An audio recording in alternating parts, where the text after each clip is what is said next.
Whenever I think of why am I having such a hard time letting go of something, I realize it's probably because the moment I let go of it, I might lose it.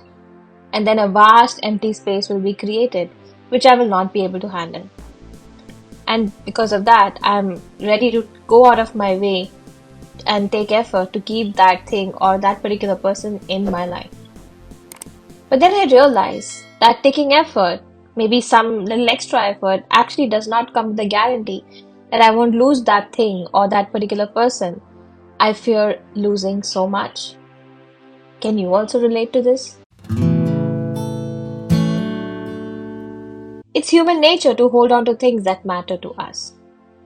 Here by things, I mean anything from physical things, people, situations, or past experiences.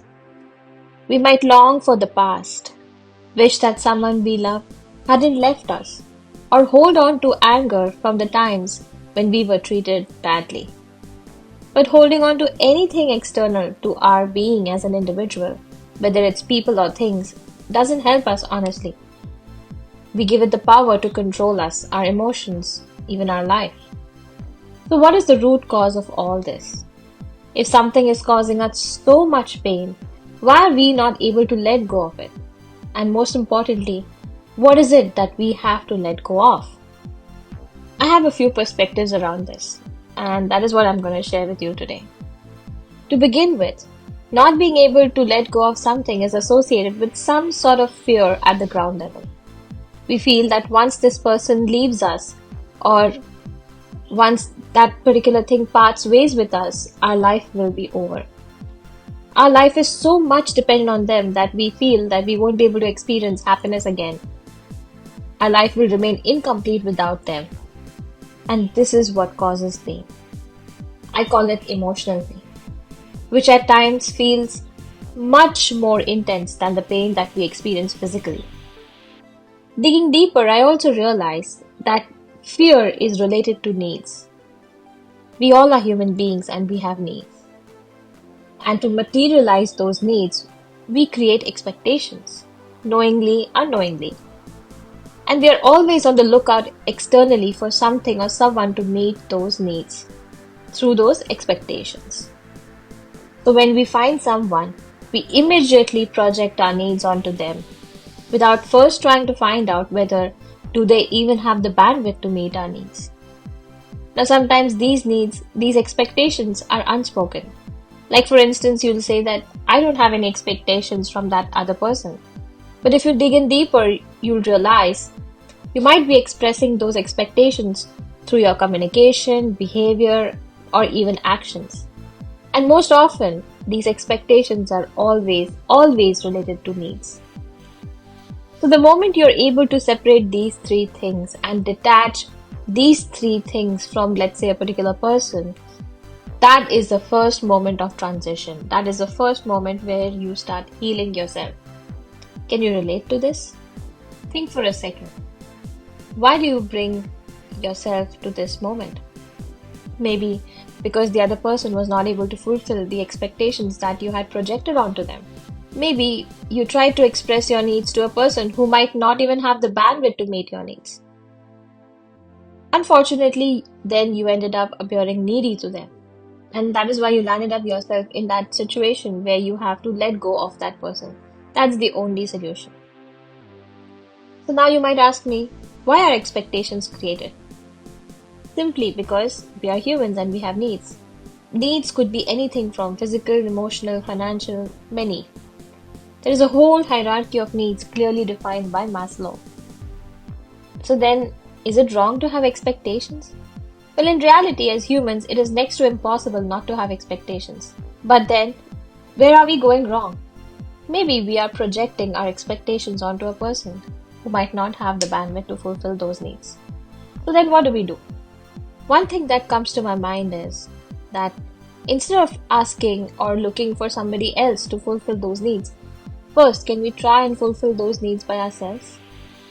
Because in that case, the power will still remain with us. And we'll not be seeking anything externally outside to meet our needs. And then when we start depending on ourselves to meet our needs in a healthy way, we won't be really reaching a point where we will have to let go of something.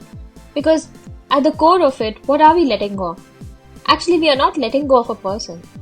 We are just letting go of the attachment that we have towards that person, which is created based on our expectations and needs. Once we remove or separate those expectations from that person, we remove or separate the urge to control that person, we'll realize that this is the true sense of letting go. Because if we actually think about it, once we let go of that person actually doesn't become extinct in true sense. But the importance or the value that we had placed on that person shifts. And that person's presence or absence in life doesn't really matter. The problem lies is when we place too much importance on a particular person or thing and we make it indispensable. But if you think about it, nothing is really indispensable in life, as life can go on with and without a person after we have reached the point of truly letting go of something.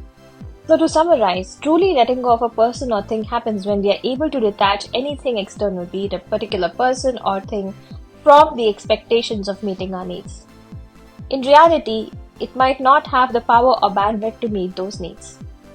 Truly letting go means you are not controlling the outcome of the engagement that you have with that particular person or a thing. You're not controlling how things have to be in your way. Secondly, we are human beings and we will continue having needs, and there's nothing wrong with that. So in the process of letting go, we have to identify those needs, fears, and find ways to fulfill them by our own self. I'm sure while we are trying to do that, and if we are unable to meet those needs by our own self, we as human beings have so much power that we will automatically attract the right person or the right thing who or which will be able to fulfill those needs without even having to ask them to do so. So I'm leaving you guys with some food for thought. Please pause this video and maybe take a screenshot of these questions that I have posted for you and try to answer these questions for your own self. What are you seeking from others? Identify those needs. Why are you trying to take extra efforts to keep people in your life? Identify those fears. Can you find ways to fulfill those needs by your own self so that you can slowly let go of all those fears eventually? Lastly, can you give yourself some credit for being there for yourself? So far, you have come a long way. That's all I would like to share with you in this video. I hope you have a great week ahead, and I wish you carry your sunshine wherever you go. Take care.